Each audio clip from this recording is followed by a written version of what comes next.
Former minister and founder of Something or Other Publishing, Wade Franson, is the host of Created in the Image of God, a series that examines the role of religion in society, from messianic returns to the emotive responses transmitted through our culture.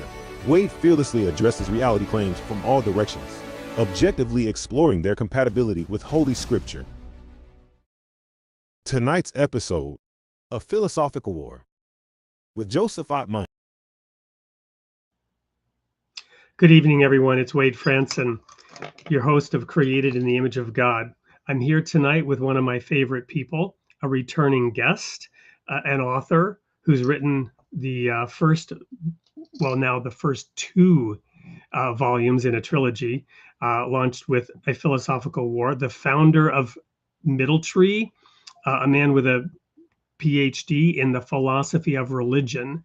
And as I mentioned, a repeat guest on the show. Let's welcome Joe Atman into the studio.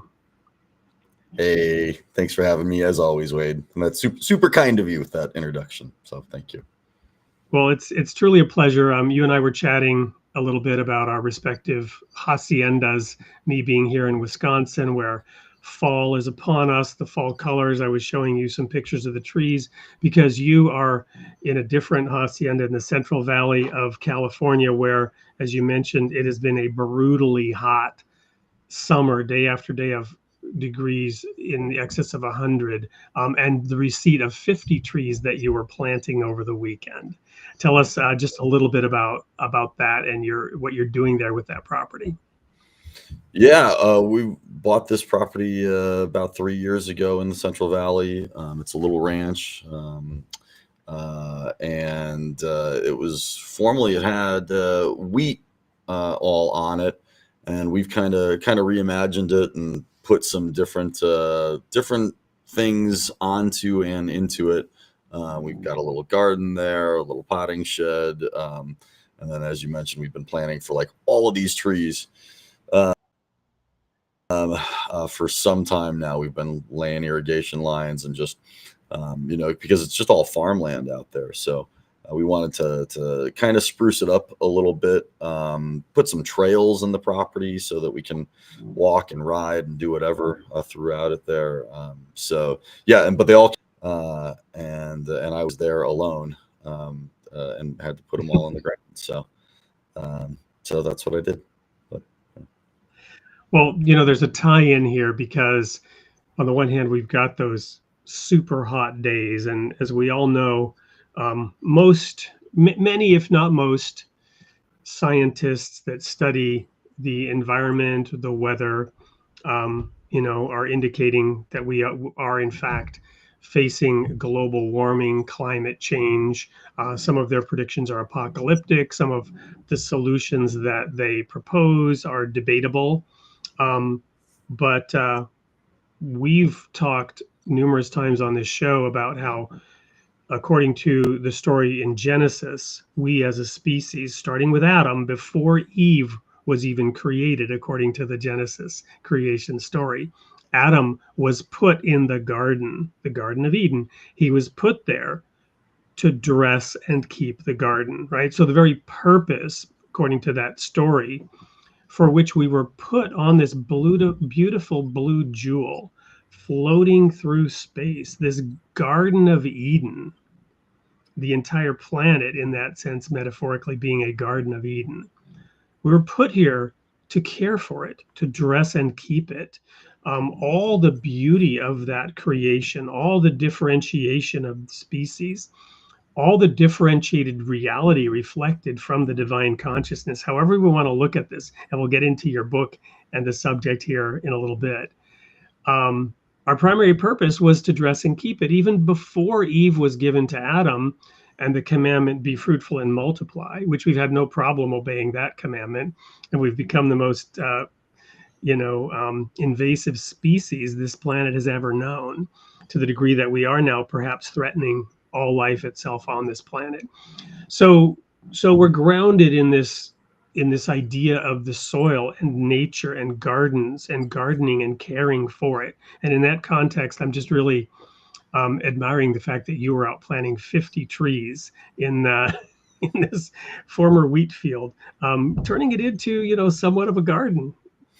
Something, yeah, I when you frame it like that, I hadn't really thought about it like that, but as you kind of and we'll talk about this, I'm sure, in the time that we have today. But as you are sort of with things, you can have a plan for things. You can have an idea about how things should go, and there was a lot of that when we first bought the place, and we had concepts and ideas about what we should do.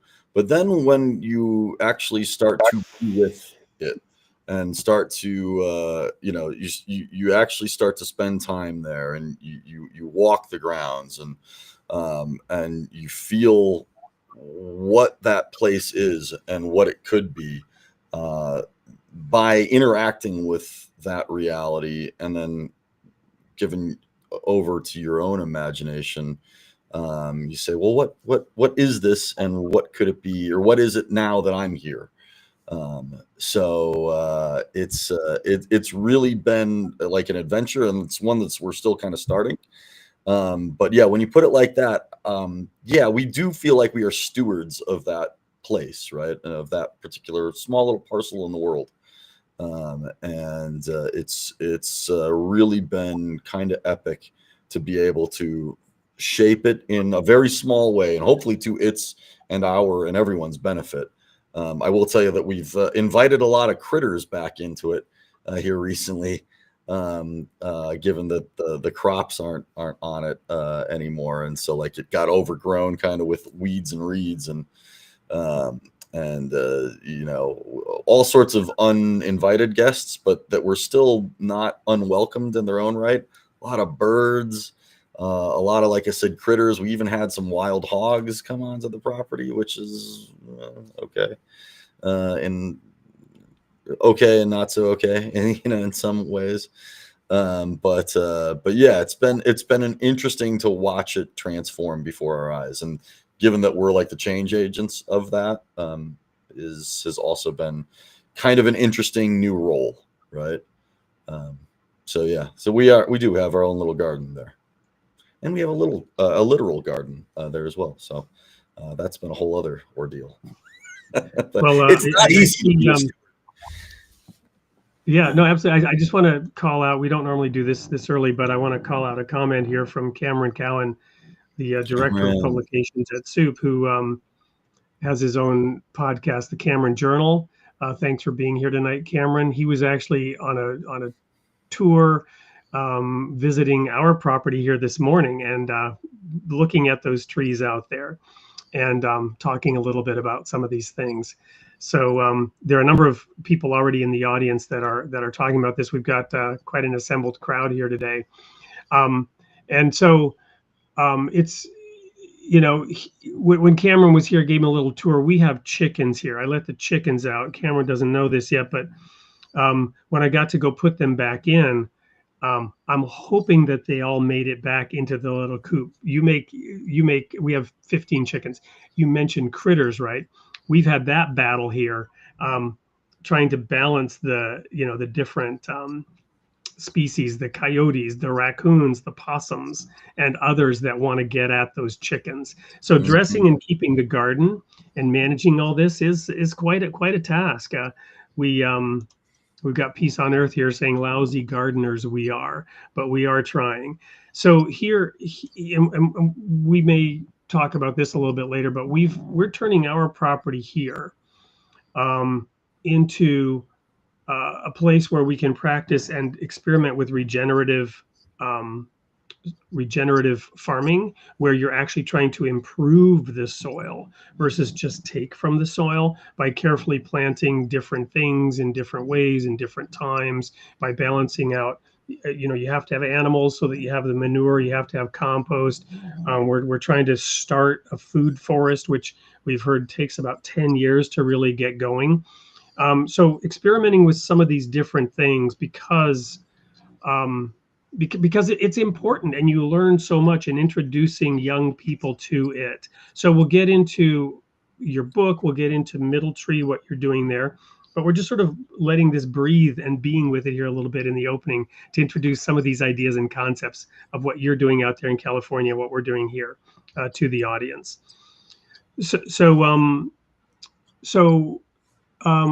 tell us then, aside from those planting those trees, what else have you been up to in Middle Tree? And for the audience that doesn't know you, maybe spend a moment unpacking that. I know you've been working on expanding and growing Middle Tree as an organization. Tell us a little bit about that. Yep. So Middle Tree, for those who aren't familiar with it, is a nonprofit organization created and run by educators. Its mission and purpose is to make sure that we just changed our mission statement. Actually, we've always been doing this, but we just recently reworded it. And it's basically to make sure that every student has access to affordable education in an unlimited capacity and in a personalized fashion. So we're making sure. So for my outlook on the difficulties within the education system is basically that it comes down to a couple of things. It's overcrowded and underfunded. We all are aware that, and it really is underfunded. And then because it's underfunded, it's overcrowded, and teachers don't have the resources that they need in order to reach all the students that they can, or that they otherwise would be able to. And again, when you say it's underfunded, I want to pause there just a moment. And I don't know if you can speak freely about this because of some of the contracts that you have with various school districts in various states, but is your view that it's completely and seriously underfunded, or that the allocation of funds is not as it should be within that system?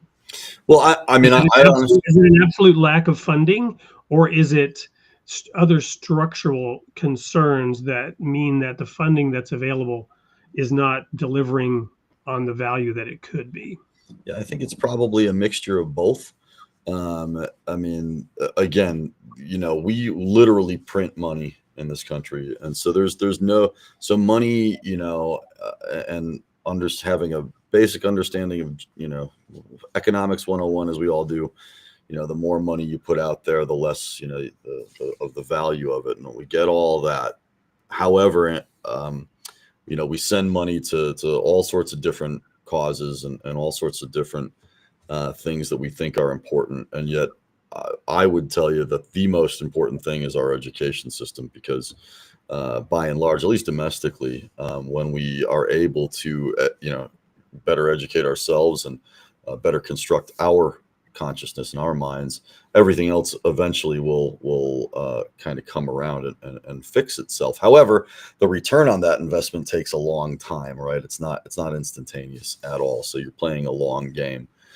So as to whether or not money that is allocated within the education system is properly done, so I really can't speak to that, to be honest with you, all that intelligently, just because I'm not in charge of the budgets per se, but we certainly see that things can sometimes maybe be a little top heavy in the education system, but it takes a lot to run these systems. But maybe this would be better elaborated by my second point, which is that the real problem with the education system, yes, it's underfunded or improperly channeled or allocated. But the real problem with the education system is that it is a system itself, and that systems exist for one reason and one reason only, and that's to obtain a result. And this is a great when you are baking a pie, or trying to drive from here to downtown, or running the triangle offense, right? But systems are great for all of those things. However, I would tell you that they're a really, really bad way to educate people. And why I say that is because systems generally don't care for the user, right? And that's why there's a system there. To bake that pie, you only need to be able to read the recipe. To drive from here to downtown, you only need to be able to drive a car and follow road signs and whatnot. And that's why systems exist. So it doesn't matter who is using them. You can just kind of fit anybody into them in any way, shape, or form. Our education system shuttles people through it, and that's kind of its point. And then when you're focused only on making sure that people are kind of just passing the test, getting the grade in the class, passing the class, getting moved into the next school grade, then your focus is kind of lost on, again, getting students to a finish line rather than working with them in ways that they need to be worked with, given who they are. Not everybody, so right now what we do is we throw a very wide net to all students and say, this is what we're going to learn today. This is how we're going to learn it. And this is the time that it's going to take to learn that. And then we're moving on. Of course, when you move on, and it's an arbitrary amount of time that we set for all of these things. It's completely arbitrary. It's aligned with other systems that have nothing to do with education, right? It's within the context of the system of systems.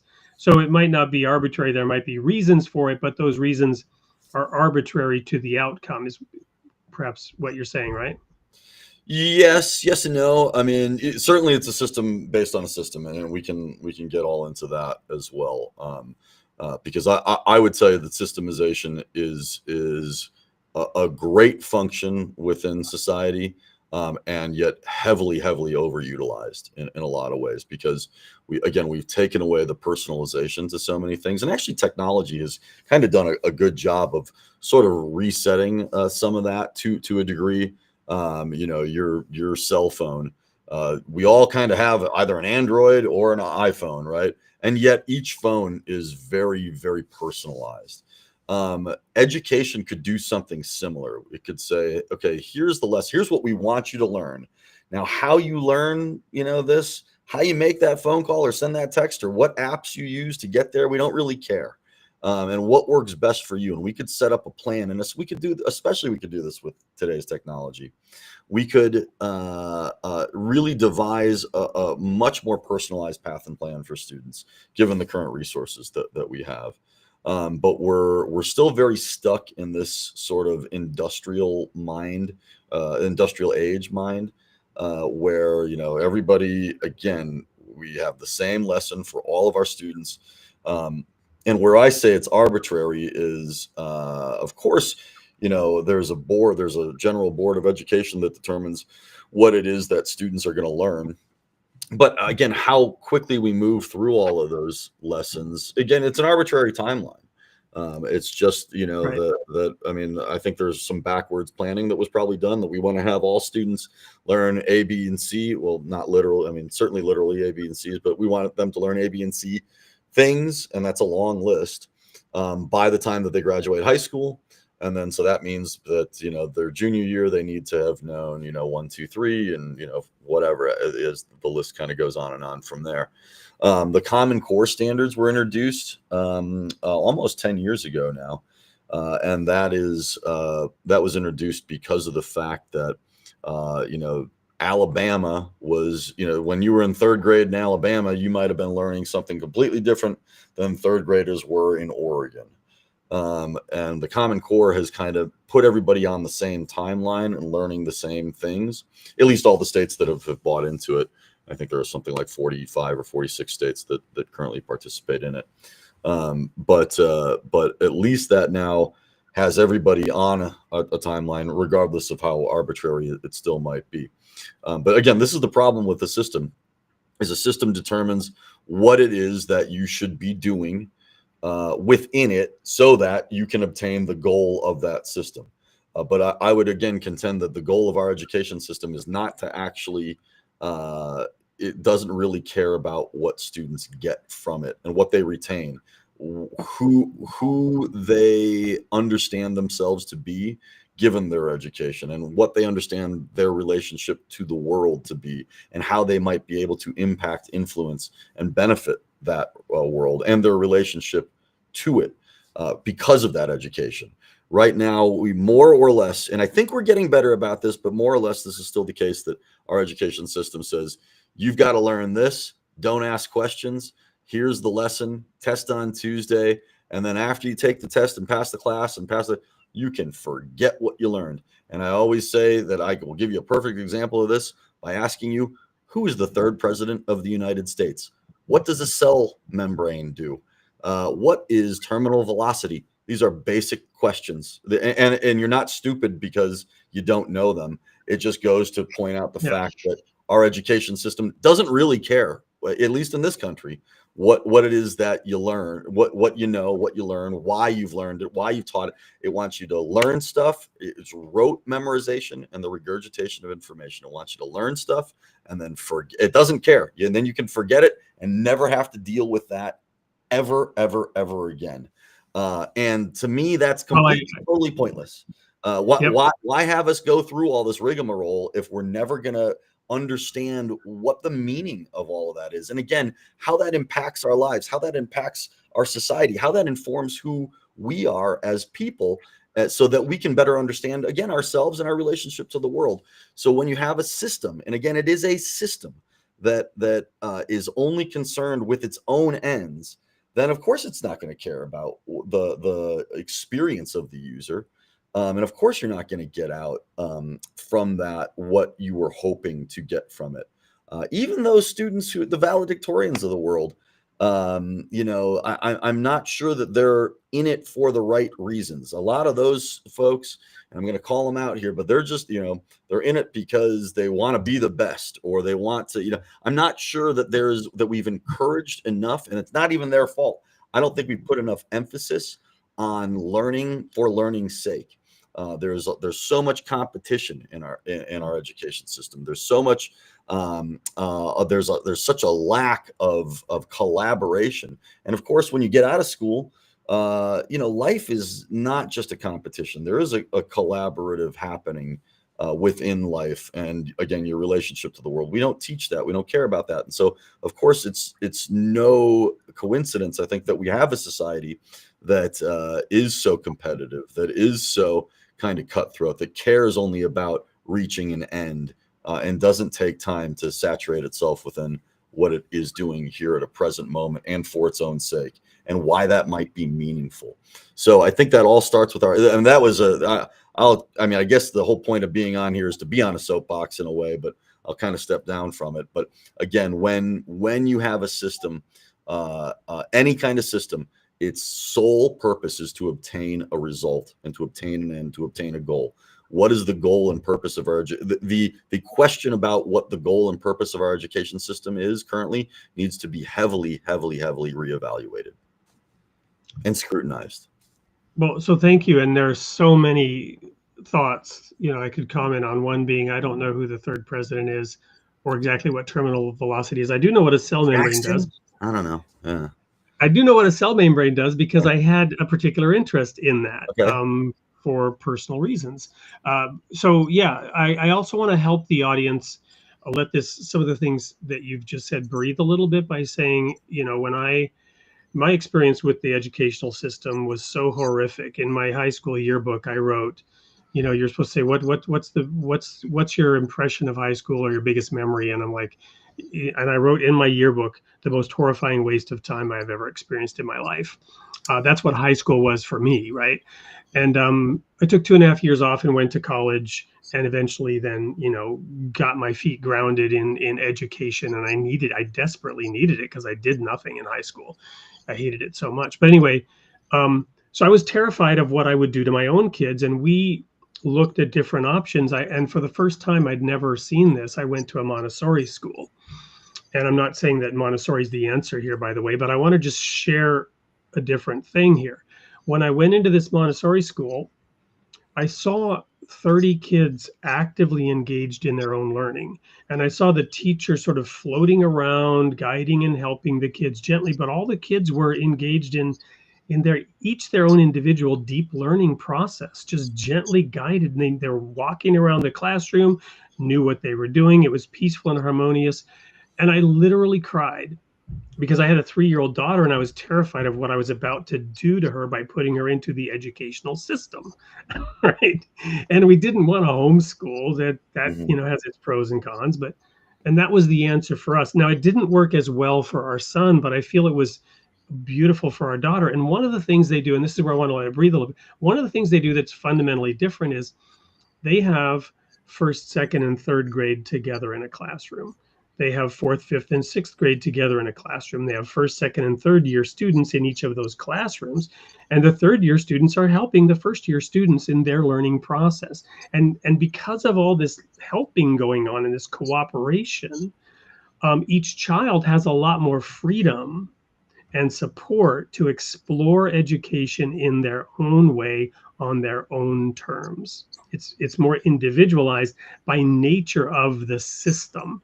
The outcome perhaps is a little clearer, a little different than the industrialized systemic system that you're talking about. And for the audience and for you, I taught fourth and fifth grade in California for a couple of years, getting my emergency teaching credential. When I resigned from the ministry, I first went into teaching. And that again was a horrific experience that only, made my fear even worse. Now I saw it from the perspective of a teacher in California and how I was expected to act and behave with teaching the students within that system.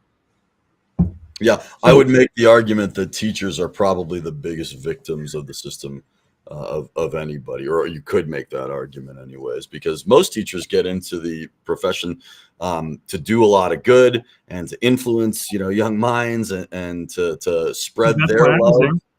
And I loved that part of it, but then the whole administration and the principal and the approach, and it was just a lot horrible. of politics and red tape, and again, but they are all under the same kind of pressures from the same system. Not blaming any individual, right? They are all within the system. So, but let's put a fork in this piece of it. I want to go to a quick commercial break in which we're actually going to show a little video about Middle Tree, because a picture's worth 1,000 words. So this little video is moving pictures and text, so it's probably worth 10,000 words, to give everyone a little insight into who you are and what you do in terms of your role as the founder of Middle Tree. Don't go anywhere. We're going to come right back and dig into more philosophical, spiritual, religious principles as we begin to work through this topic and the life and times of Mr. Joseph Atman. We'll be right back.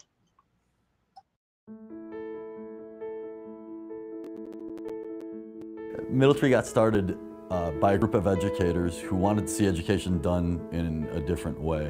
Socioeconomic status is the primary factor in whether a person is admitted to college at present. And we think that that is simply, unfair. And so our mission is to work against that by allowing people from less privileged backgrounds access to the tools that people from more privileged backgrounds are able to have. The programs that we offer here are tutoring, college counseling, ACT and SAT test prep, and our summer seed program. The tutoring program is unlike any other on the planet that I'm aware of, in that we allow students to be here on a membership basis. Students can come as often as they'd like to without an appointment, and they can be here for as long as they want to. I really like helping kids understand things that they have been told that they're not good at. In sixth grade, that's when I noticed my grades started to go up, especially in math. That's usually where I need my help. I prefer to be able to just have fun with the kids in a way that inspires them to want to learn more and to have fun while they're learning. The way they do it here, they just have that vibe, if they make it fun. We don't have a system here. We don't have a workbook. We don't have an actual program. We have individual students, and we approach each and every individual student as individuals. I love to go finish my homework so I can go home, chill, and just play video games or something like that. What Middle Tree did for me was it gave me back my time after dinner or before dinner to do things with my son that let me be mom. It gave me back my mom time. I came here and I finished the year with a B in math, which came up from an F, which I totally think is because of this place. I had A's and B's completely.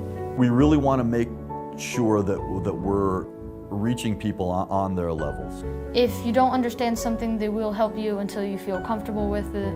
I like to empower my students to use their voices. They want you to ask questions, and they want you to learn better than you ever did before.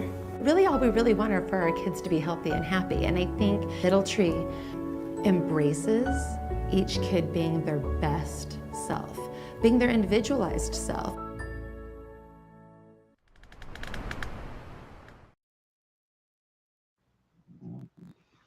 Welcome back to Created in the Image of God with your host, Wade Franson, and Joseph Atman, founder of Middle Tree. So, Joe, that video was created a couple of years ago. You mentioned changing the mission statement a little bit. I saw at the beginning there some elements of sort of, helping the students, in a sense, teaching to the test, making sure they meet those academic standards.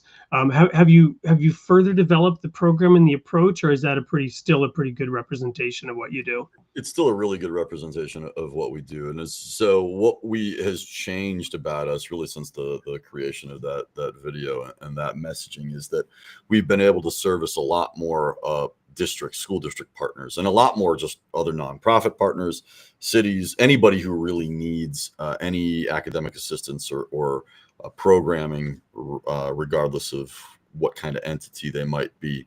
We're really facilitating that end of it at a much larger scale now than we were before. But so we've and COVID changed a lot of that for us because schools, especially schools, needed so much more help. And so we sort of transformed and became this sort of full service organization that partnered up with school districts and got into what it was that they needed, just general help and assistance with, largely in in school academic support, and then to a even greater degree after school programming. So we run a bunch of after school programs now. That's probably the main thing that we do. However, the heart of what we do, and because you can't always when you're working with a partner, just like in any relationship, you can't always do what you want to do all the time, right? You have to kind of, be of service to their ends and expectations as well, and what they're hoping for. And every school district we've seen is different. Even within districts, every school we've seen wants something a little different. So we try and cater as best we can to that. But the heart of what we do is still very much alive in what that video represents. But we'd like to kind of regenerate that now. We saw a lot of students obviously go online during the pandemic, and then we thought they were all going to come back to centers after the pandemic, and that wasn't quite the case at as large or great of a clip as we were hoping for. So we've really put a lot of effort into getting human beings back in the door and working with them face to face now. This is really the first year that we've kind of gone full blown back into those efforts, coupled with all the school district partnerships that we have now. So really trying to see more students face to face and really live that whole mission of giving. So what I just described about the problem with the endemic problem within the school system as it being a system, we're saying, well, what if we had a place that allowed for a personalized education, that allowed students to have whatever time that they needed and wanted in order to be able to facilitate that personalized education? And then what if we gave everyone access to it, regardless of their capacity financially? So that's what we're doing. And that's what we're still doing with partners as well. But again, when they want, for us to be at 15 schools within their district, well, we need to, house that many staff, and there's a price tag for that with, our programs. I was about to ask, because some of what you're describing, and based on what I know of your book, your work, your philosophy, you mentioned it in your property and being with the property. You're also being with these schools individually. You're being with the kids, and you're responding to the reality as you see it. So how does that work? Because some degree of systemization and structure is needed for Middle Tree to function effectively as a company. So how do you balance that need to be with the specific situation and yet still have it work from a business perspective within the world as it exists around us? Yeah, because the unfortunate reality is, and this is kind of a saying I picked up from my uncle, actually, who was a CEO at two publicly held companies. And, I'm running this nonprofit. I don't know anything about business at all. I'm a theologian, like, as you are well aware of. Knew nothing about running a business when I started this. Debatable as to how much I know running one now, but that's another story. Where he says, no margin, no mission, right? And he told me that, quite a lot out of the gate, right? And it's so like, okay, I still got to play by some of the rules, right? And we have to make some money. So we do have to abide by that. We do have to kind of run this as a business. However, I'll tell you, the first couple of years, none of us really got a paycheck. At least, certainly not a consistent one. I don't think I got paid for the first 3 or 4 years here. And then, our staff only was able to kind of, scrounge some paychecks together, and they stuck with us remarkably for a long time to get this off the ground. And so we've had to try and kind of be creative in some of the things that we were doing at first. We really operated just on volunteerism, and that created this great spirit of community, and that we were all here for some kind of greater good, right? And but the problem with that is, of course, when people are volunteering, they only have the time that they have, of course, right? And so that's difficult to maintain a consistency.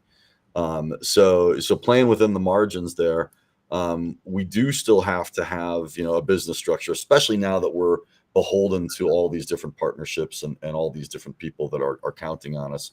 I think it's currently something like 23 or 400 families currently work with Middletree, and or vice versa. So we're supporting this swath of people that all have various different needs, and so we're again, it's kind of this coupling of working with our partners and still carrying out the mission that is near and dear to us. And so how to best do that within certain parameters are always what we're looking at. But it's, as I mentioned in that video, we don't really even have a program per se. We sort of focus on individual students, assess what it is that they need, and put a plan together based on it's not an assessment like we give them a test or anything. We have students on what we call Middletree plans that are kind of like individualized educational plans that the school districts use, those IEPs. But so is it more like consultation with the student, with their parents? Yeah. That you arrive at that based on more of qualitative discussions versus quantitative testing and analysis. Exactly. And it's a living, sort of breathing movement, right? Every day that we're going to work with a student, we're going to sort of, maybe change the course a little bit, or go full speed ahead if there are things that are working. But we always want to keep in mind that it's a moving target, obviously, and that we're working with human beings and trying to facilitate what they need on 2 different levels, both academic and human levels. We want to take care of the human being, and then the academic stuff will follow also. So that's an approach that we try and take as best we can as well. And that kind of tends to happen once we build those relationships and once we figure out, who's best suited for what it is that we're doing here. And that takes some time and some sorting, and because again, we're just trying to reach people on their own levels. That's really, really what we're trying to do, which is impossible to do when you have a very rigid system or a very rigid program. So, yep. Well, I want to bring in a comment here as we pivot a little bit from Makai Abdus Salam, whom we've also had on the show. Welcome to the audience there, Makai. How does your program coincide with theology or the religious or spiritual needs of society? And now I want to pivot a little bit into your work as an author. You're working now to reissue the first book in your trilogy, Philosophical War, and you've got the second. Is there a working title for the second volume yet of that trilogy? For the second volume is complete. It's called The Old Systems. The Old Systems. The Old Systems. So Philosophical War was the first one, The Old Systems. And in that book, A Philosophical War, you dive deep into the Garden of Eden story and your analysis there of what was going on. Unpack that for Makai and the rest of the audience briefly, because that's behind, that underpins that philosophy. And you have a PhD in the philosophy of religion. That's there under the surface. That's the soil in which the roots of the middle tree organization is growing, right? Yeah, without a doubt. Yeah. So, I mean, a very quick synopsis I could, give of a philosophical war, that project in general. Well, actually, before we do that, I think let's quickly pivot to a commercial break, because then we're going to watch this video anyway about the book, right. and then you can comment on that. So don't go anywhere, especially Makai and the rest of the audience. We'll be right back after this video. In a world where the battle of minds goes unnoticed, one man dared to challenge the very structure of consciousness itself. Joseph Atman proudly presents the first part of his groundbreaking collected work, A Philosophical War. Atman's mission is to expose humanity's most elusive adversary, the structure of its own consciousness. He argues that the modern human condition is plagued by a thought process that inflicts unnecessary suffering. This thought process, like a stealthy enemy, wages war against our nature. Atman's quest is both daring and revolutionary, to overthrow and replace the current prevailing conscious structure. He identifies the enemy within and seeks a more coherent and powerful ally. With digestible bursts of epistemological guerrilla strikes, he pierces the lines of everyday thought patterns. This counteroffensive offers a new perspective, one that challenges the way we perceive reality. Atman asserts that humanity's consciousness has relied too heavily on thought alone. He introduces being with, a relationality that harmonizes humanity with the world around us. But the battle doesn't end there. Atman reinterprets the early chapters of Genesis. He calls for the removal of contemporary notions of God while offering a profound argument for God's existence. Filled with intrigue, simplistic insights, and mystical yet realistic hope, this book is a potential landmark work. A Philosophical War by Joseph Atman. Available at Amazon. Welcome back. Over to you, Joe. So yeah, there are so many ways to approach this, but basically, what that sort of little tidbit was kind of giving us a glance at is that the whole project of A Philosophical War rests on the notion that I believe quite fervently that we as a human consciousness have relied way too heavily on ideas and concepts, and that we take ideas as though they are realities.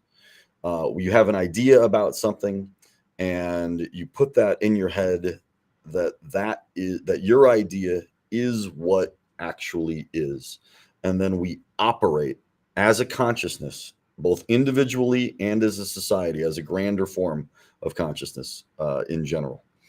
We operate as though the ideas that we have are realities themselves, when we actually very well know that whatever realities we do have, or whatever ideas we do have, do not match up to the reality itself. We all know that, and yet we almost always operate in the opposite direction. So that is quite simply the general thesis of the book, is that we've pigeonholed our minds. We've painted ourselves in this proverbial corner by saying that we have to conceptualize, understand things through this lens of ideology, concept and notion of, and not, as the commercial just alluded to, this idea that, or this concept that I introduced, and I use that word loosely, concept and idea, but this approach of being with. So rather than have an idea of, we need to have more being with. And we talked about before, we had ideas about what we wanted to do with our property up in the Central Valley, but it wasn't until we were actually able to walk the ground itself. It wasn't until that wheat was disked for the first time, we got to get out there and walk around and see. I didn't even know there were some curvatures and some hills where they actually were, because the crops hid all that. And what was unveiled when we actually got to be right up with that gave us a totally different picture of what the thought that we had about it, even when we would just sit and look at it from, not that far of a distance. When we actually spend time with realities, when we take away ideas and take away concepts that we have about anything and just observe, a whole new experience opens up and unfolds for us. However, and this is where we get into the Garden of Eden stuff. My interpretation of that, and that book is not necessarily a religious or a theological one per se, but I use that as an example because it's such a familiar story to most of the world, regardless of your religious background. Is that story about a original humanity, Adam and Eve, who were in this garden, who were in such alignment with the world itself, with phenomena, with being, such alignment with the world that they could communicate with God directly.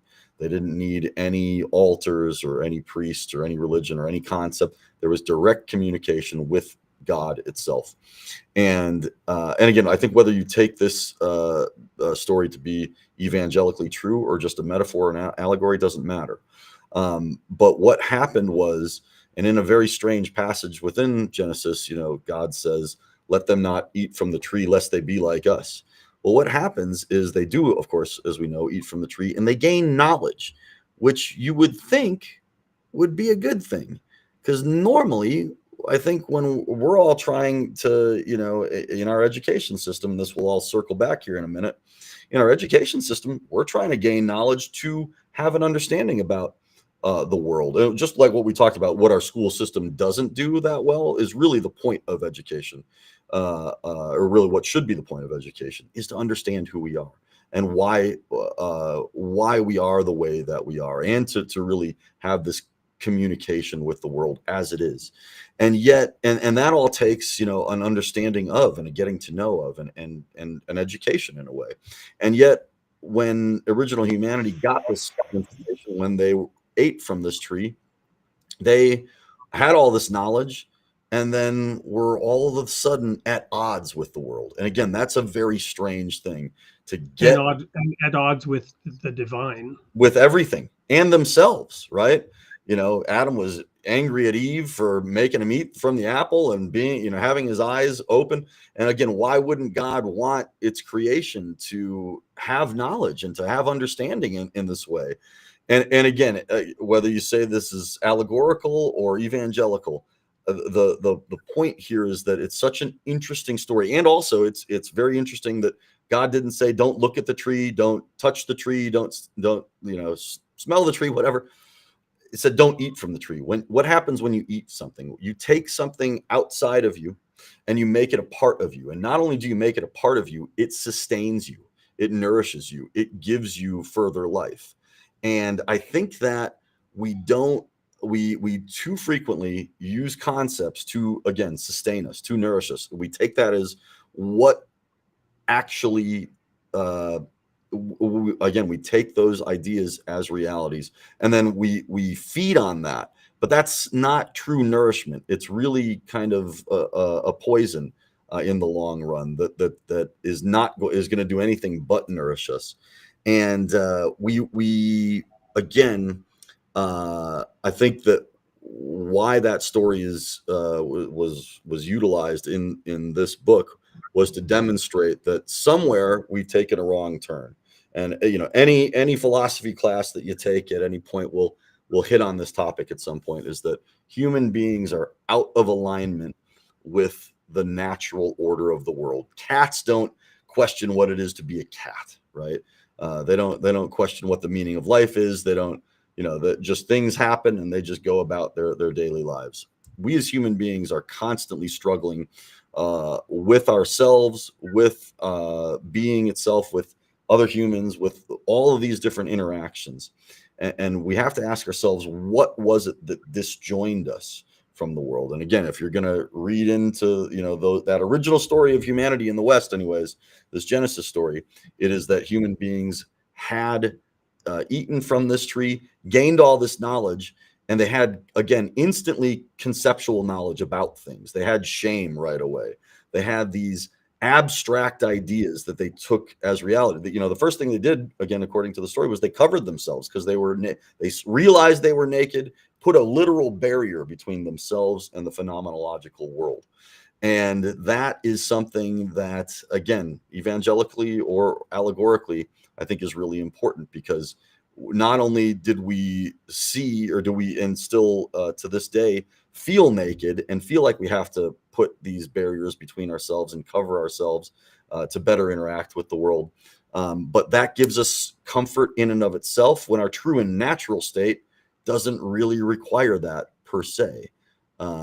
So again, there's a lot to unpack there, but it kind of comes down to the fact that we rely far too heavily on conceptual modes of thinking, and we've formed a whole consciousness around those modes of ideology, concept, notion, idea itself, and taken those as realities and operated in that fashion. And I would contest that that is the most dangerous thing that a consciousness of any kind could do.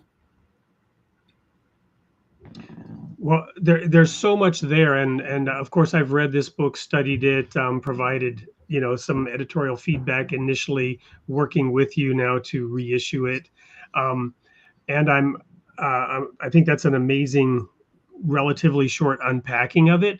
So in the second volume now, you're going into could you refresh us on what that title is again?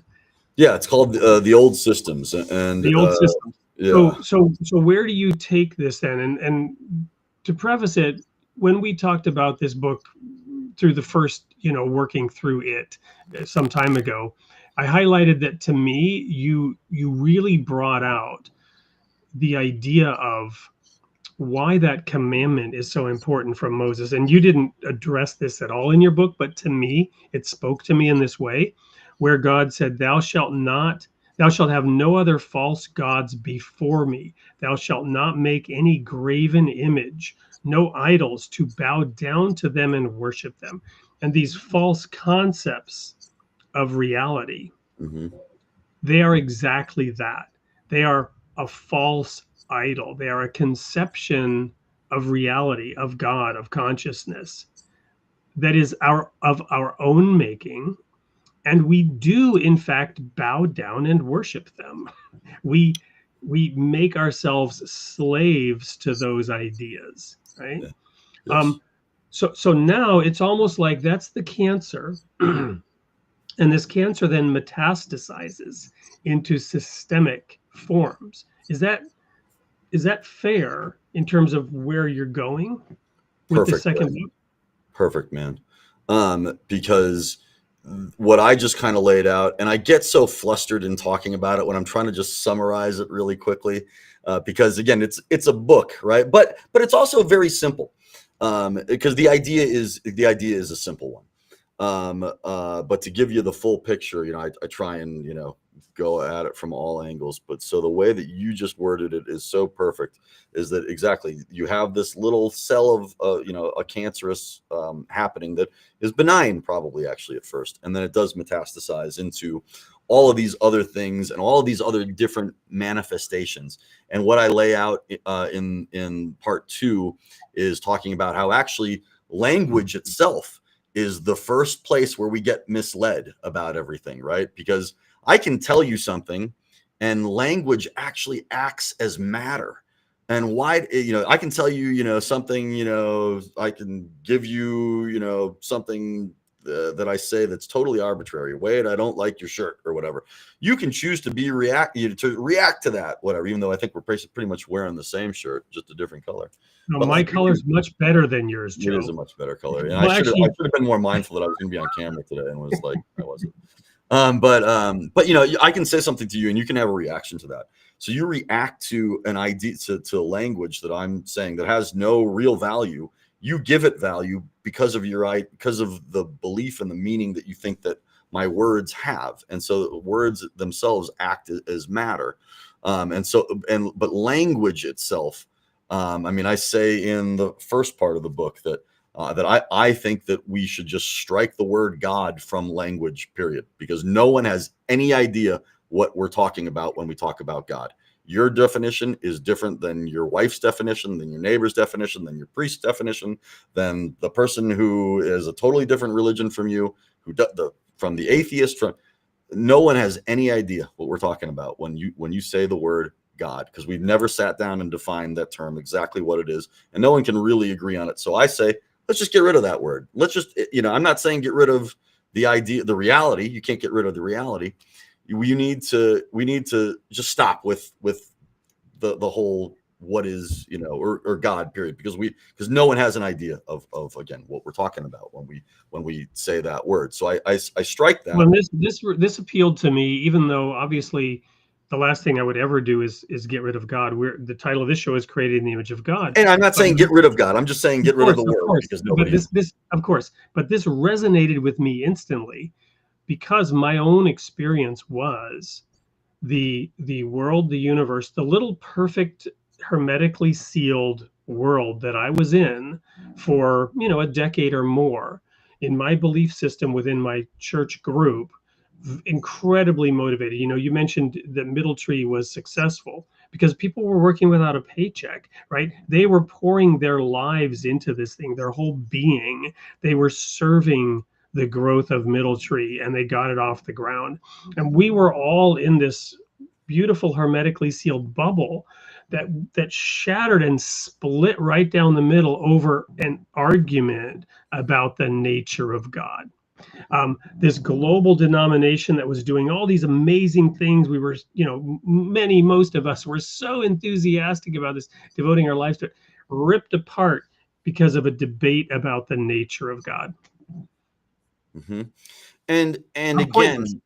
Well, but maybe it's not pointless, right? But no one. It was from a because the point is, there is no way of knowing. I mean, it had to do with the Trinity, right? It had to do with the theological construct. Nobody was being with the idea. They were arguing from their ideology. You follow me?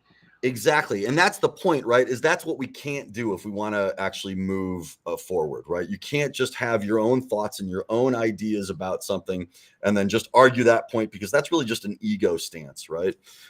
There's a comment out here that says, maybe it's, maybe ideas become reality. Yes, for sure. And actually, if you read the book, I say exactly that, is that ideas are their own realities. Everything is a reality. It's just that the problem with ideas is that if they're only yours, well, then that's a problem, potentially, right? If you act in a certain way that's not in step with other people's actions or what's out there in the world, if you have an idea that you can, run through a wall, the reality is that, you might not, you have to have a real strong belief probably to get through that wall. That if you have any, and this is precisely the point, is that your thoughts actually can influence, they do influence reality. They influence what reality is. It's just that you don't even have a clear idea about your own thoughts. And so we're kind of jumping way ahead, but that's okay, because that's what we're here to talk about anyways, is that our minds are so powerful that thoughts themselves are realities. It's just that we are so misconstrued in our own thinking in what it is that we believe, and how we've gotten to those beliefs, and why we believe those things, and what ideas we actually have about whatever it is, that we don't have a clear understanding of the idea itself, right? So the ideas that we have, we don't even know why we have them.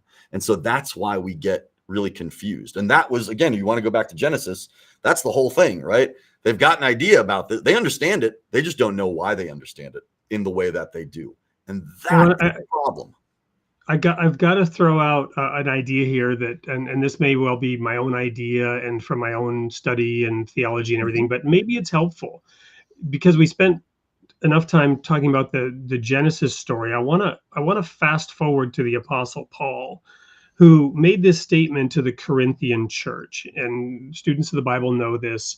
But people may not have correlated these two things, right? So the statement to the Corinthian church was a church with all these problems, especially a lot of bickering and arguing, right? Paul at one point said, comparing yourselves among yourselves, you are not wise. Be careful lest you devour one another. And there were these ideas about false gods and idols swirling around, and all these things going on. And he made this comment. He said, you're not mature, right? You are children. You have yet to relearn the basics. And he says, you're still drinking milk. And then he says, strong meat belongs to those who by reason of use have exercised their senses to discern good and evil. So he evokes the tree of the knowledge of good and evil, but in a positive way. Yeah. And he says, you should by now be discerning good and evil. And to me, this goes back to the point that you were making about, should be a good thing that they took of this fruit, that they wanted to become like God. But they weren't ready. They were immature. They were captured, enraptured by the ideas. We have the serpent. You might imagine the Jungle Book and Mowgli and Khan, right? The snake hypnotizing Mowgli, right? We become hypnotized and entrapped by our own ideas, our own idle fancies and vain imaginations, is a quote frequently used in the Baha'i faith, to throw a Baha'i thing out there.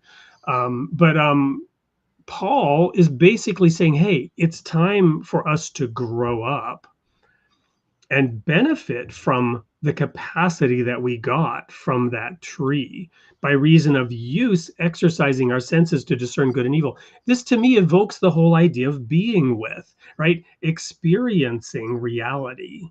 And of course, we're given our senses. That's where we experience it through. That's how we can interact with, understand, and relate to reality. But it doesn't say, be taught. I mean, it does say you have need that somebody teach you again the basics, but here the idea is your own discernment, through seeing it through your own eyes. Again, a Baha'i quote, the second hidden word, justice, seeing it through your own eyes and not through the eyes of others. This idea of discernment being there to help analyze these systems, analyze these ideas, prove the spirits, test the spirits is another thing. So my point is, there's a lot of the answers to this are in fact contained in the Bible and in scripture and in holy writings around the world as well. Just kind of wanted to throw that out there, but you have to dig deep into the soil and you have to discern. It's such a great point, Wade, because this isn't a new problem, right? This is literally, I don't think that, again, Genesis was arbitrarily chosen to start, the whole big book, right? And not just because it starts in a linear fashion with, at first, there was nothing, right? And it quickly moves into, well, then there were human beings, and human beings, had this disjointed relationship with their own creation. I think that there's a really good reason for that. It's the original difficulty. It's what ushers in death itself. It actually is these concepts and notions that we have an understanding about things that is not how they actually are. And that's really the whole point of religion itself, is to get a better understanding, to get a better orientation with the world and with ourselves. It's exactly what I was talking about that education should be, that it isn't.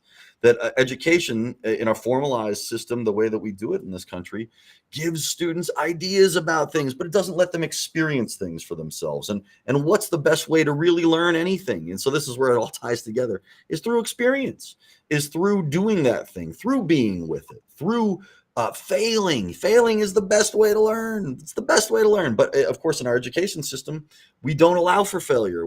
Failure is a terrible thing. You can't fail, or else you can't advance, right? And that is true. But in the education system, failure is you can't do it. But in life, failing is not an end. Yeah, you get the big F, you're never getting into college. Right. Oh my gosh. Or whatever, right? Like, you have a junior in high school right now. We're grappling with that. But as we know as adults and in real life, she's thankfully she's getting straight A's. But my point is, it's a focus. It's It's an intense pressure cooker. Yeah. But again, in real life, when you fail, that's not the end. I mean, it shouldn't be the end. It should be a new starting point for you. Now, Exactly. that's not always easy to do, but it usually the greatest successes come out of the greatest failures. And Joe, sorry, go ahead. No, I was just going to say, and those failures are the things that steel us and metal us and make us who we are, and then we can take and build on that and become better because of it, only through failure. Well, that was really all I was going to say on that. But it's an important part of the process. I don't know. We should be less afraid to fail because I think here's maybe the final put a bow on it, is that we think when we fail that we have an understanding about what happened, but we don't, because we only have an idea about what we thought it is to fail. The reality is if you keep pushing on, something else is going to avail itself, right? So it's that mindset that we always have, because it's like we have concepts about the way that things are when the ideas we have are almost never the way that it really is. So that was what Well, I'm looking at the clock, and this has been awesome. We're already at the hour. I've got an ad I've got to play for one of our sponsors tonight, who's actually been in the audience patiently, Cameron Cowan. Do you have time to still go a little bit after that? Yeah. Awesome, because we don't want to be too rigid and structured here and systematic. We'll be right back, everyone, after this brief commercial break. Don't go anywhere. Millennials are America's largest, most educated generation in American history. A generation of ambition, education, and progress facing an uncertain reality. Born into an era of economic chaos, they face challenges far beyond what they were told to prepare for. They've had to rethink traditional milestones as they enter adulthood during global uncertainty. Their struggles mirror those of a generation before them, Japan's lost generation. The same story, different country, different time. America's lost generation goes beyond the numbers to capture the unique ways this generation is reshaping their future, in their own words. It's a story of real people, authentic challenges, and untold resilience. Explore the stories and reflections of America's lost generation by Cameron Cowan. Available now at soupllc.com.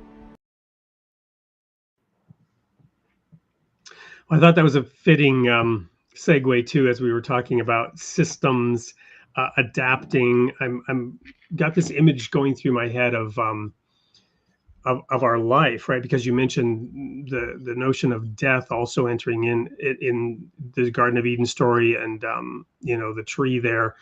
So you have this, very young baby, child, anything in nature that's young is going through this rapid growth. We know from childhood development that there's a super learning phase, right? Where, it's just limitless possibilities and imagination and creativity and growth. And, with anything that's healthy, that growth is just amazing. But then you get to, sort of maturity, and you get this almost vision of, sort of the things settling in, or as the talking heads said, David Byrne, I can feel my lifetime piling up, right? The accumulation of those ideas, and these visions, dreams turn into isms, right? And ideologies that then constrain us and make our worldview more rigid. And then you kind of get this atrophy phase where things no longer work. So it just seems to be in the cycle of reality itself to teach us this lesson. But it's our reality that we're creating, right? Through our understanding about it, or our misunderstanding of it, because there's no barrier between ourselves and what is. There's no barrier, only ourselves. And if we allow ourselves to, again, have simple and direct access to whatever it might be, unhindered by our own ideas about it. Like, if you can get rid of yourself, your past, your thoughts, and simply observe what is, you will have a completely and totally new experience with something that you have looked at 10,000 times, right? But it's that process of unhinging from your experiences. I'm thinking of that joke, right, about the Buddhist retreat in which it's all fun and games until somebody loses an eye. Right. There you go. Yeah. Right, the barriers that we create and erect around ourselves. It's like a dad Buddhist joke right there. I like that. Yeah, but that's what it is, right? It's always the encasing that we wrap around ourselves that is going to be that barrier, and frequently that encasing is kind of made of glass. We don't see it ourselves at all, and yet it still keeps us at a distance and degree from, again, period, from whatever. The process of deconstructing that is a really difficult one, and it's one that frequently we don't want to give up, because when you sacrifice that, you sacrifice your identity and all the things that you understand about, again, yourself and the world. And that's okay. It's okay to want to hold on to those things. As a matter of fact, it's healthy. In fact, I once was told by a Buddhist monk, when I asked him, what's the real problem with having an ego? And he said to me, if you have too much of an ego, you die. And I said, what happens if you have too little of an ego? He says, you die. So, it's always about finding a balance, right? And that really is it, right? I thought it was genius. I thought it was such a genius thing to say. And I've never forgotten it. So it's okay to have some of that, but again, striking that balance is a difficult thing to do. And if you can pierce through it and observe things just as they are without you even being there, there's a good question is, if you're just in pure observation, is there really a self at all? Or is there just observation of?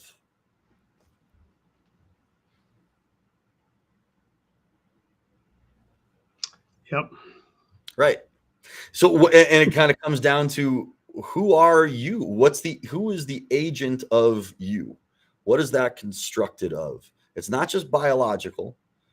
It's not just your past. It's not just who, obviously your job and your relationship to the world.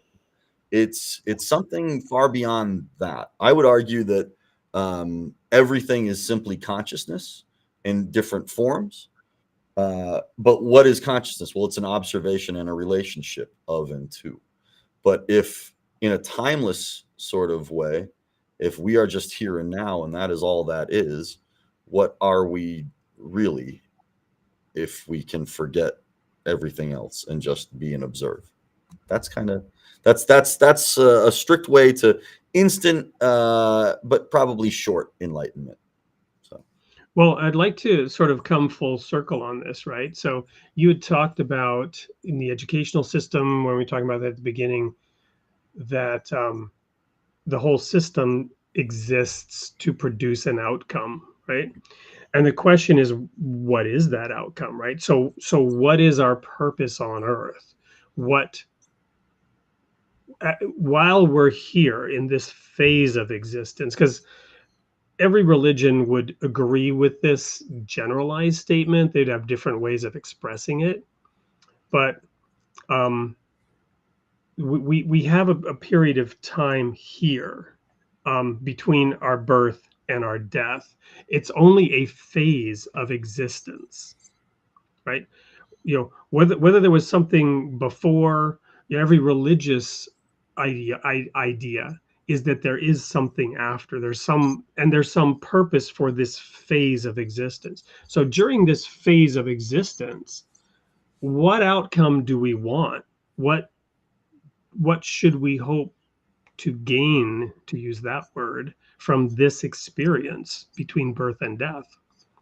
What are the lessons that we want to learn? Why are we focused on that? I would tell you that almost everything that we focus on, every experience that we have, has come about by any number of choices that we've made. And those choices have been because we've wanted to focus primarily on something. and we've wanted to go in that direction.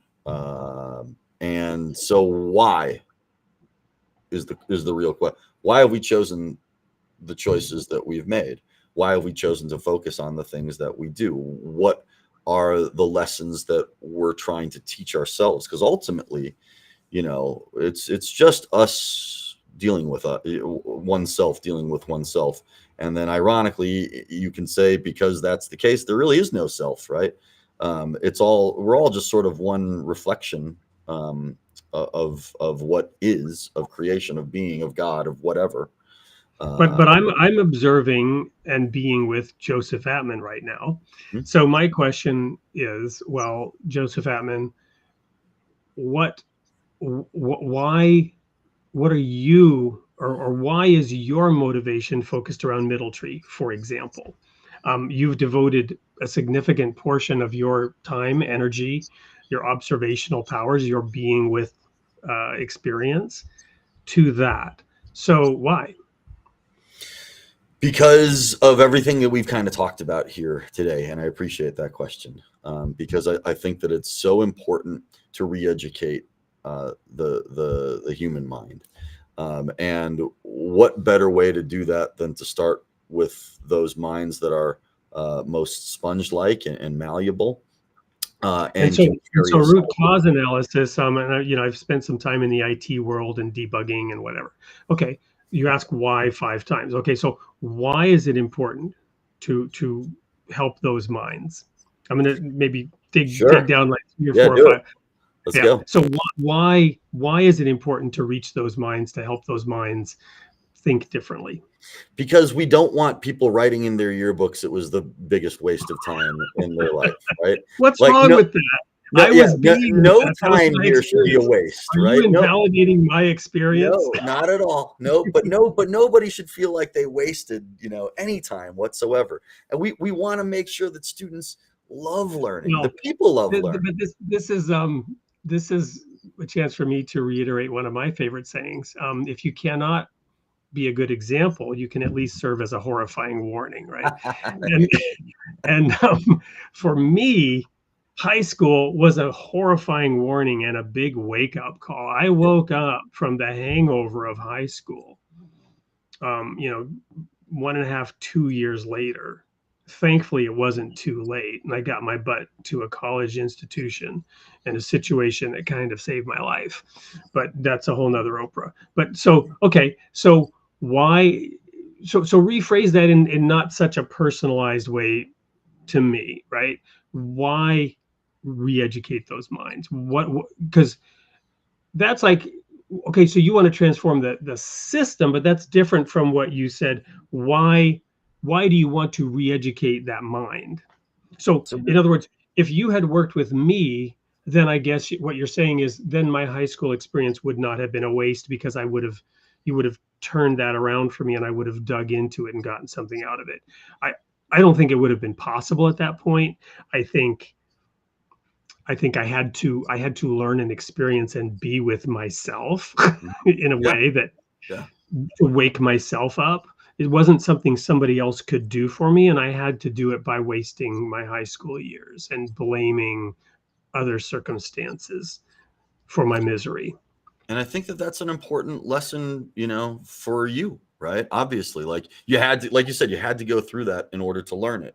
And we all have to understand why we're focused on the things that we are, and why we've had the experiences, and why we've taken from those experiences what we've taken from them, because we're trying to teach ourselves something. Clearly, I could give a million reasons and blame a million other things as to why and how it wasn't my fault and all that, and how I was set up and abandoned and mistreated, and you know, I was just raising my middle finger at the world around me because the world had so badly mistreated me, right? But then the realization that I was only hurting myself came around in a big way. But anyway, but still, why does Joseph Atman want to help those minds? I think because he sees his own journey as one that could have also been similarly like avoided. It took a teacher my senior year of high school to kind of knock me out my lull, and turn me on to philosophy and religion, and make me understand what I loved, not just but from an academic lens, but then again, it informed who I was as a person. And gosh, I think about, what if I had discovered that so much earlier on? What if I had that fostered and nurtured within me at an earlier time? And I think, what could we do in a person's life if we could help them find that for themselves? I didn't want to, confessionally here, I didn't want to, start working with kids. When I first came up with an idea to have an education nonprofit, I was like, I don't want to work with kids. I didn't just go get a doctorate degree to just work with, in philosophy of all things and religion, to work with kids about this topic. And now, after doing it for as long as we have, I'm like, man, there are no more important audience that we could be touching here. Amen. I spent my life working with them too. So that's the second why. Here's the third why.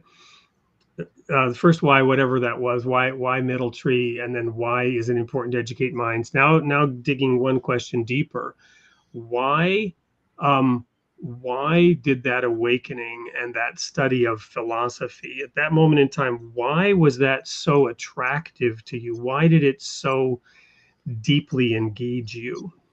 It's a really good question. I think that it did because it hit me in a way unlike any other experience I had academically. Like, I thought English class was okay. That we read some books in there that kind of spoke to me in some ways, but it wasn't consistent.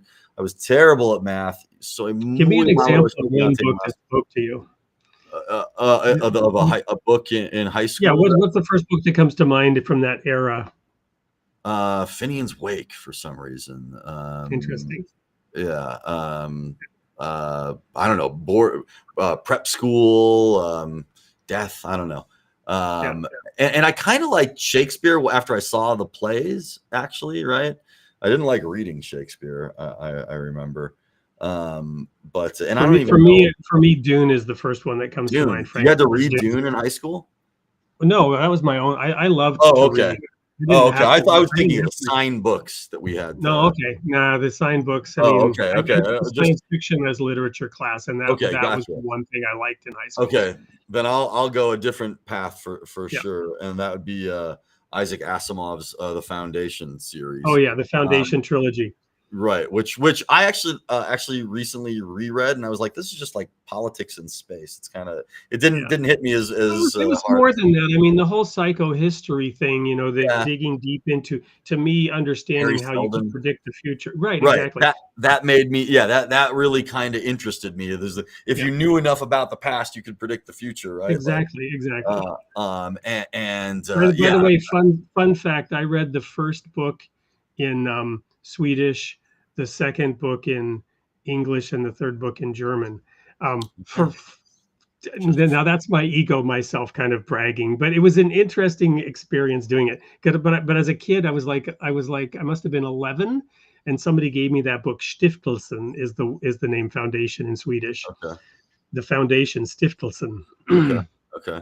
Yeah. Anyway, I loved Ray Bradbury. Probably yes. my favorite of all time. I think Dandelion. Well, I'm not surprised. I'm not surprised. Those are the books that opened things up, right? That was the uncorking of the wine and letting it breathe. Mm-hmm. Okay. So now, so then why did that? I want to go one step deeper, because I'm beginning to get the sense of where this view, this philosophy, if you will, is coming from, right? And the underpinning of it. So I got to go back to now the third why, and because I got distracted by the whole book thing. So when you became enraptured with really these ideas, and you were answering why that was so appealing to you. And what was the answer to that again? Sorry. Why the ideas were so appealing to me was just why because you were so caught up by that phase in life right. where Gotcha. where this gentleman, this person had sort of opened that up to you to dive in that way into study and thought. Yeah. Because again, you know, I was given all of this in an academic setting, so it was in a place that I similarly had a academically negative experience with. I went to school, you know, to socialize, right, to hang out, to like that was why I loved school.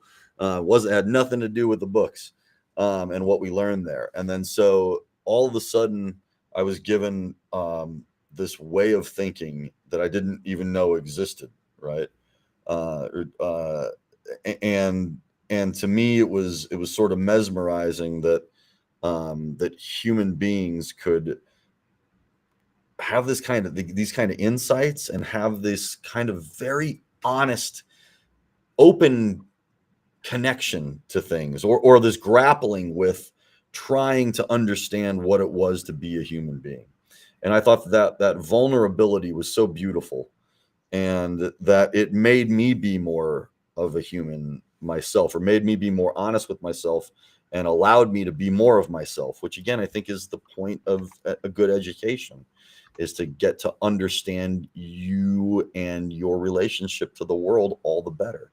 And that for the first time, academically or even otherwise, because we grew up Roman Catholic, and you know, Roman Catholic, you know, Catholicism, you know, it was all about, you know, CCD and church on Sundays, and you know, the sacraments and all of that stuff. And but it was more of at least my experience with it was more of a kind of do as you're told, don't ask questions. Here's, you know, it was just another version of school so far as I was concerned. And I didn't really have a deep appreciation for Catholicism or the Christian faith in general, really, until I got to study it from an academic lens. So it kind of brought like this other part of my life sort of into focus as well. This part, again, that because, you know, when you're small, you're born into a religion, you're born into a society, you're given all these things. You're told who you are before you get a chance to actually ask the question of who am I, right? You're told all of the stuff about you. You're given a narrative about yourself. And so that helped me to kind of bring some focus into it. And you know, it was really, really interesting to be able to have a different appreciation for myself, my faith, again, my relationship to the world, even academia itself and its point and purpose. I didn't know if I was going to be graduating high school, much less attending college thereafter. And you know, and I, as you mentioned, you know, went on to get a couple of degrees, all in this field. I'm still a terrible student, I would imagine. I did study for the GREs and got a pretty dang good score on the math also, which I was really happy with myself for that. But I would imagine that I'm still a bad student if you were to plot me in, you know, a traditional classroom setting right now, because I'm such a different kind of thinker. But different doesn't mean bad, right? And so it taught me that different was okay also. Yeah. So from what I'm hearing, is it fair to say that you found this is another analogy. It's probably nowhere near as good as the cancer one that you liked, but you found yourself inside an onion. Yeah. And somebody else helped you strip those onion layers off. You found yourself inside the system of systems, and in kind of in a straitjacket, in a way that you were not able to really engage with reality. And suddenly you found yourself being able to engage with reality, going deep into that reality. However, it's like you're drilling through the onion layers, right? Because in philosophy, you're dealing with the ideas, but you're also taking them and looking at them in an abstract way rather than just going along with them.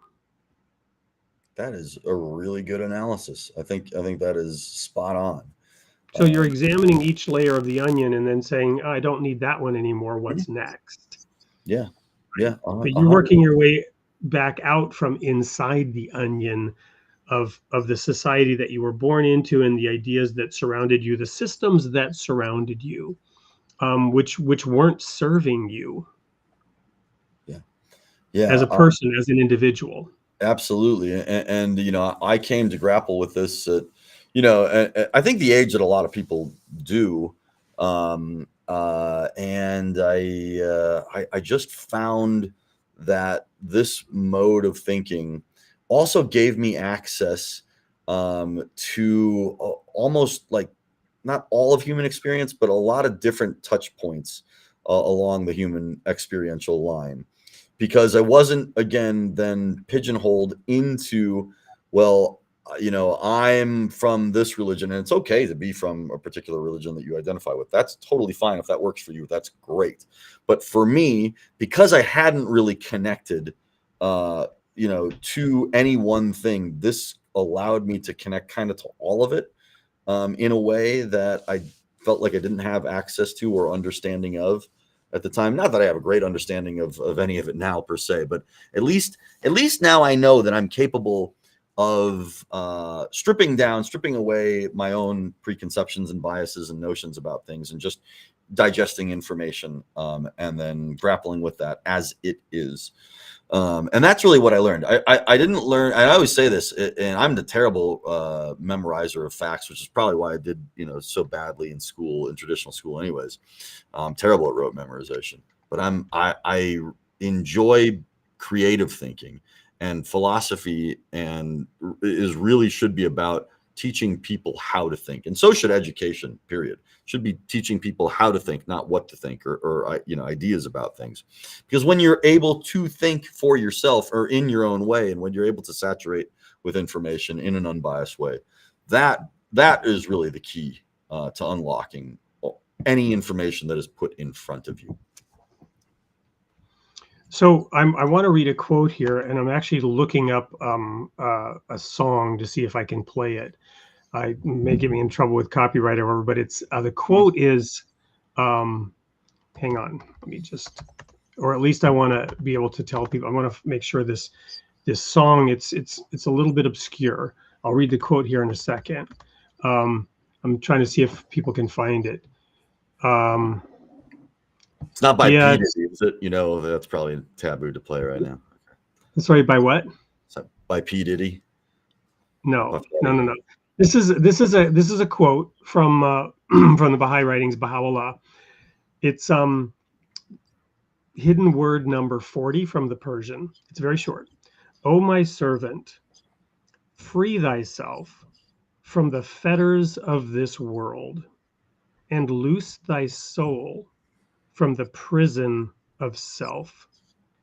Seize thy chance, for it will come to thee no more. Kind of like seize the day, carpe diem, but at a much deeper level. I was like, say seize or cease by chance, but seize, yeah. Seize, grab, carpe diem. Mm-hmm. O my servant, free thyself from the fetters of this world, and loose thy soul from the prison of self. Seize thy chance, for it will come to thee no more. So, talking about the purpose of this phase of existence, there is potentially, based on this quote, I wasn't thinking of this earlier, but we're born into this material world. When we're given a sense of self, we talked about desire at some point in this conversation. Eve desired that fruit. It says she desired that fruit. This word desire is interesting in the story, because later God is talking to Cain before he kills Abel, and he says, sin desires you.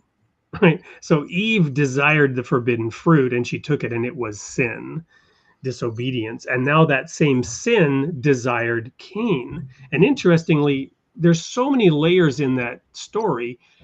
The curse on Eve, if you want to call it a curse, the outcome of doing that was, you shall have pain in childbirth. And this is often, taken physically. Women have pain in childbirth. It also is sometimes referred to as Christ, what he would have. But I think her firstborn son, the outcome of the childbirth, killed her second-born son. You talk about pain in childbirth for a mother to have your firstborn son kill your second-born son, and this desire that she had is later the desire that sin has for Cain. And God says to Cain, sin desires you, it's at the very door, but you shall rule over it.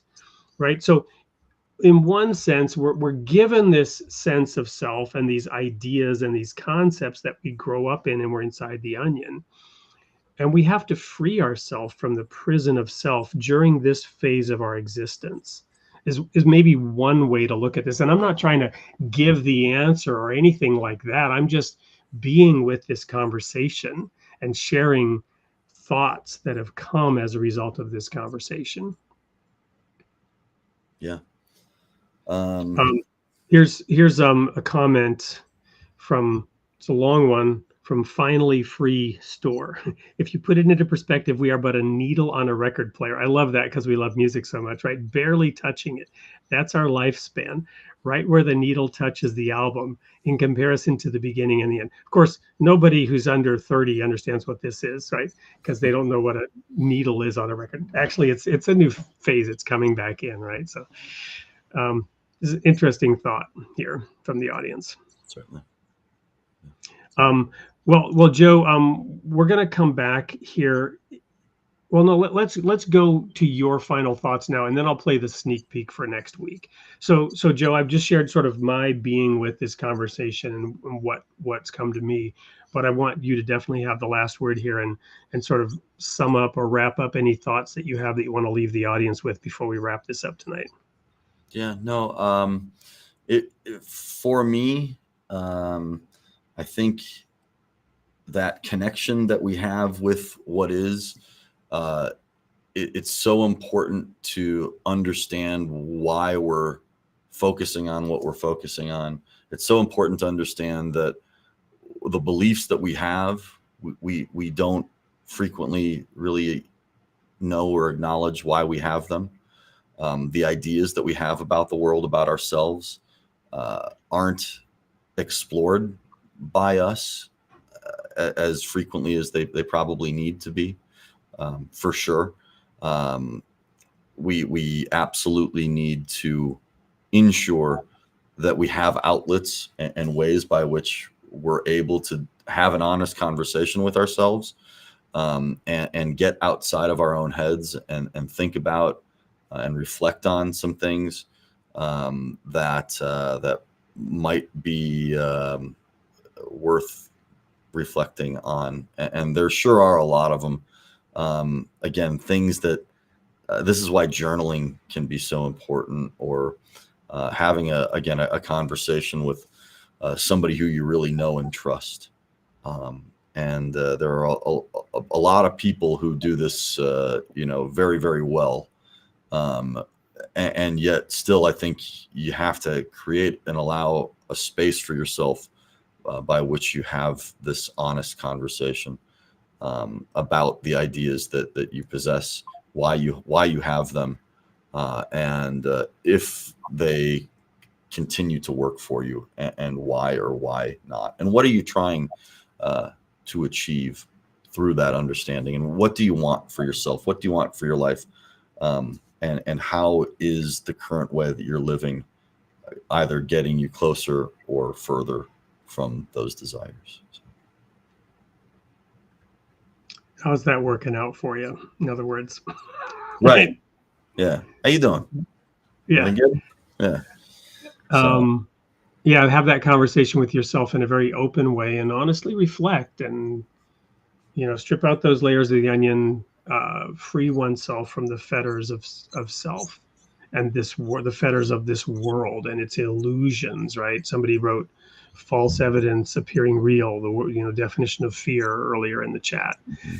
So, Joe, I don't know if there were any comments that you saw that you wanted to circle back and quickly touch on, or if I think we covered a number of them. I'm not saying there is one, but just want to make sure if you thought of one that you wanted to cover, that we have. Again, from Peace on Earth, it says, how do we distinguish ideas from reality? That was really you know, the main comment that kind of stuck with me, because again, ideas are reality. Everything's a reality is the whole point, right? Anything that you create becomes a reality. Everything is, you know, there, you know, and once you bring something to bear, then it's a reality like any other thing. So why is it there? So why are your thoughts what they are? And do they have valor? Do they have merit? Do they have a place? And why do you have them again? So yeah, to sort of manifest this, you know, you actually you are creating an idea. You're creating a reality through that idea. It's like a house, a room that you can be in, and you know, to your point a few moments ago, look at that and ask yourself, is this house helping me, or have I created a prison for myself? Are these and you know, years ago, this might seem strange, an Anthony Robbins series actually helped me. 30 Days to Personal Power. You know, I'm not advocating Anthony Robbins as the solution to anything here, but he caused me to question certain aspects of belief that I had. He made me, through his day series 30 Days to Personal Power, ask a whole lot of questions about why I was holding myself back. And I was. And I was able to identify a few false ideas and false concepts through that series. But you can get that through a number of places. Of course, he was very gifted actually at challenging people in certain areas of their life, you know, related to success, whatever. You could unpack that as well. But the point is, and your friend and mentor, or mentor then friend perhaps, that helped you get on the, you know, path to philosophical study. You know, at points in life, somebody can help us with that wake up call to reflect and rip off a Band-Aid or two that's been holding us back. Again, that reflection is so important, right? And what is it that helps you to reflect or causes you to have that pause? That's so important and so necessary, and to have those outlets are easier than I think we think that they are. And yet, you know, kind of incorporating that, because it's not a part of our generally, you know, a daily routine for most people, because again, we're not taught how to do this. We're generally speaking taught to just accept the way things are and don't question stuff. That this is what it is, and this is how it is, and this is, you know, you can try and do something about it, or but your being, your thoughts, your actions don't really cause any change or make much of an impact. Where that's really not true, because anything can happen. You have to be the one that allows it to affect you, and you have to examine again why it is that you let certain things affect you in the ways that they do. Like you said, is this house that you're building, is it a prison, or is it something that's, you know, getting you to where it is that you truly want to be? And where is it that you truly want to be? And why do you want to be there? And what's the point of that, right? And I appreciate yeah. Well, right. Because, and again, this goes back to the point of, you know, we don't understand the things that we think we understand, or we don't even understand why we think that we understand them in that way. And so you have to get very clear on your own definitions and your own, and the beliefs that cause those definitions. Here's something crazy. Nothing can affect you unless you have a definition about it. Nothing, you know, hits you. Nothing emotionally, psychologically. Yeah. Nothing can well, and speaking of books, right? And definitions are concepts, by the way. Sorry. Yeah. Right. Speaking of books, Richard Frankel, Man's Search for Meaning, right?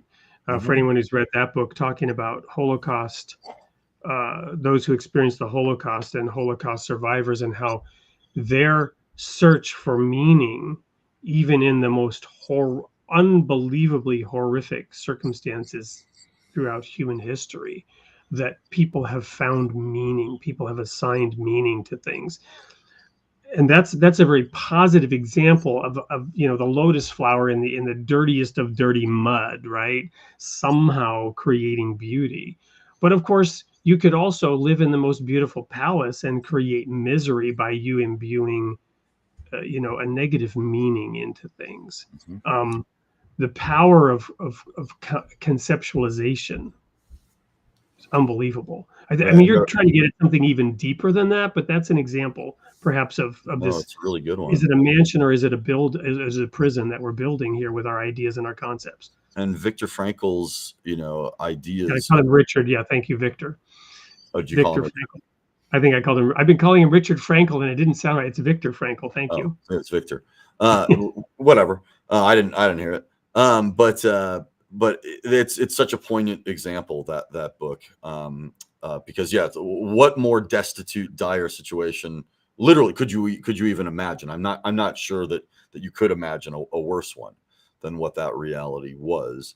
And yet the extrapolations from that on positive notes are so truly miraculous. I don't just say they're no, they were actual miracles of the human spirit and the endurance thereof, right? And that someone could then take that all that pain and all that difficulty and expound that to us to learn something about that. Again, that just speaks to the power, grace, and indestructibility of what it is to be a human being. Yeah. And I got to throw one more little music quote out there from one of the greatest sort of very not well-known artists, Graham Parker, who with Graham Parker and the Rumor issued Squeezing Out Sparks, which was just an unbelievable album at that moment in time, and his song Protection. And the lyric is, "It's not the knife through the heart that tears you apart. It's the thought of someone sticking it in." Right? Yeah. To your point about we can go through anything and have it not affect us, or we could go through, a paper cut and reflect on why and how somebody did that to us. It's kind of like Roosevelt's the only thing we have to fear is fear itself, right? The idea is going to be far worse than the reality of it. And again, you cannot, and I think that this is truly like bonkers insane, is that nothing affects you if you don't have a definition about it. You can't be affected by it in any way, shape, or form, positive or negative. That there's nothing that because definitions cause your beliefs, cause you to have concepts and ideas about what that thing is and your relationship to it. So that's where I say, if you can strip away all those things and just observe things as they are, without definitions, without beliefs, without your past, without your interactions, then you have true observation in and of itself. And then you have something that is pure and untouchable. And again, then what are you? Then you are just pure observation yourself, which causes all sorts of other questions about who and what we really are as human beings and as a consciousness, period. Yep. So thank you, Joe. I'm going to go now quickly to the sneak peek. I hope you have got a couple minutes. We can stick around and chat after the show's over, but I want to share the sneak peek of next week's show with the audience and with you. This is a gentleman that, unlike most shows, I actually had the opportunity to pre-record this show this morning with this gentleman because he's in the UK. And so we wanted to get the show in the can. He cannot be here live with us. So I've already recorded the show this morning, and it's just amazing. And it's a great bookend to what we've been talking about here, Joe, because this is a man who, that sort of same purity of thought and experience of his own experience and understanding who he is, but now also not just being an observer, but then taking concrete action, as you're doing as well with Middle Tree, right? But his focus is a little different and unique and really powerful. I mean, I'm very excited, as I was about this show, about next week's show. So we're going to go to that sneak peek, and for the audience, we will then end with that and see you all here next week, 8 p.m. for Created in the Image of God. Here's a taste of what's coming next week.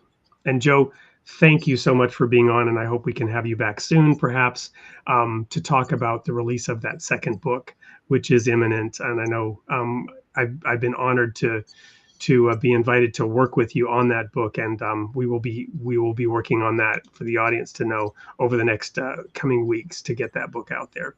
I really appreciate having me on, Wade. Always, really, it's a joy, and it's truly an honor. And I love to be able to talk in such an open format about this stuff.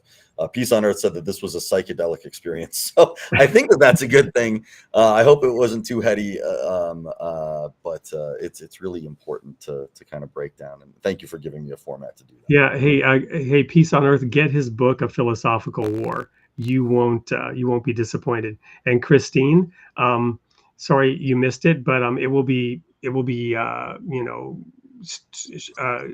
it's recorded on the various sites. You're on Facebook. It's also on the YouTube channel. People are watching this show from different channels. So Christine, you missed it. Don't worry. It will be posted immediately after the show and available to watch later. So here we go, the sneak peek for next week's show.